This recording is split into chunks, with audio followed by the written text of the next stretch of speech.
5 کام کرنے ہیں۔ اور وہ کیا 5 کام ہیں؟ حضور نے ارشاد ہو گیا وہ یہ کام کرتا ہے یا نہیں کرتا، اگر نہیں کرتا تو خدا را آج سے اپنی روٹین بنا لیں، یہ 5 کام کرنے ہیں۔ اور وہ کیا 5 کام ہیں؟ حضور نے ارشاد فرمایا الصلاۃ علیہما، اپنے والدین کے لیے رحمت کی دعا کرو۔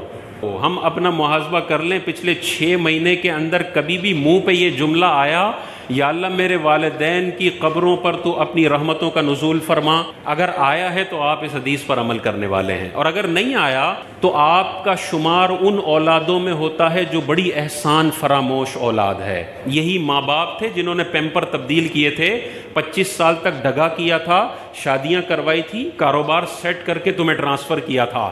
کچھ بھی نہ کیا ہو، ماں کا پیدا کرنا اتنا بڑا حق ہے کہ ساری زندگی بچہ ماں باپ کا استنجا صاف کرتا رہے تب بھی وہ حق پورا نہیں ہو سکتا۔ بعض بچے یہ بھی ہے نا، میرے ابا نے تو میرے لیے کچھ کیا ہی نہیں، نہ مجھے پڑھایا، نہ مجھے روٹی دی، نہ کچھ دیا۔ بھائی اس کا باپ ہونا اتنا بڑا اعزاز ہے کہ والدین نے تجھے ساری زندگی جوتے مارے ہوں پھر بھی تجھے یہ 5 کام کرنے ہیں، پھر بھی تجھے کبھی بھی اونچی آواز کا اختیار نہیں ہے۔ تو حضور نے ارشاد فرمایا الصلاۃ علیہما، دوسرا ارشاد فرمایا والاستغفار لہما، اپنے والدین کے لیے دعائے مغفرت کرے۔ تو دعائے رحمت کرنی ہے، یا اللہ میرے والدین کی قبر پر رحمتوں کا نزول فرما، یا اللہ میرے والدین کے صغیرہ کبیرہ گناہوں کو تو معاف فرما۔ تیسرا ارشاد فرمایا وَإِنفَاذُ عُهُودِهِمَا، اور جو ماں باپ نے اپنی زندگی میں وعدے کیے ہوئے ہیں، جو ایگریمنٹس کیے ہوئے ہیں، جو عہد کیے ہوئے ہیں، ان کو نافذ کرنا یہ بچوں کی ذمہ داری ہے۔ یہ تیسرا کام بتایا۔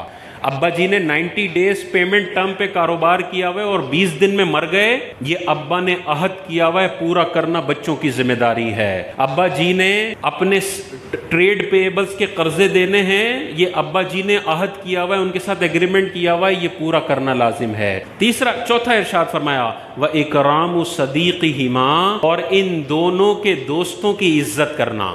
والد صاحب کے دوست آ جائیں تو بدھو بن کے سیٹ پہ بیٹھے نہ رہو، بلکہ ابا جی کا جیسے کھڑے ہو کے ادب کرتے تھے، ابا جی کا فرینڈ آ گیا، چاہے سگریٹ پیتے ہیں، چاہے بے نمازی ہیں، کچھ بھی ہے، کھڑے ہو جاؤ، اپنی سیٹ ان کو دو۔ یہ عزت کرنے کا حکم ہے ابا جی کے دوستوں کی۔ تو ابا جی کے دوستوں کی عزت کرنے کا حکم ہے، تو ابا جی کے بھائی کی کتنی عزت کرنی ہے، ابا جی کی کتنی عزت کرنی ہے، ابا جی کی بہنوں کی کتنی عزت کرنی ہے۔ اور 5واں یہی ارشاد فرمایا وَصِلَةُ الرَّحِمِ، اور ان رشتہ داروں کے ساتھ صلہ رحمی کرے جو اس کے ماں باپ کی وجہ سے اس کے رشتہ دار بنے ہیں۔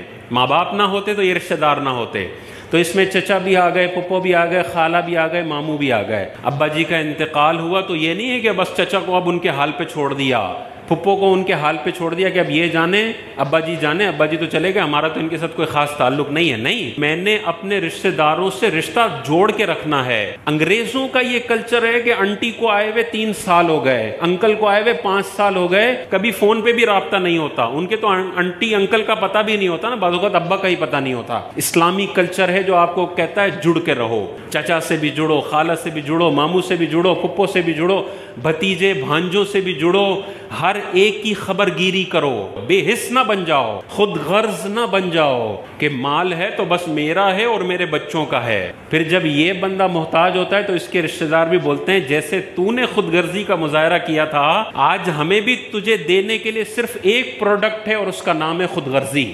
جو بندہ ساری زندگی خود غرض صرف اپنے اوپر مال خرچ کرنے والا بخیل انسان ہو، جب یہ اپنے بستر مرگ پر پڑا ہوتا ہے تو کوئی عیادت کرنے بھی نہیں آتا۔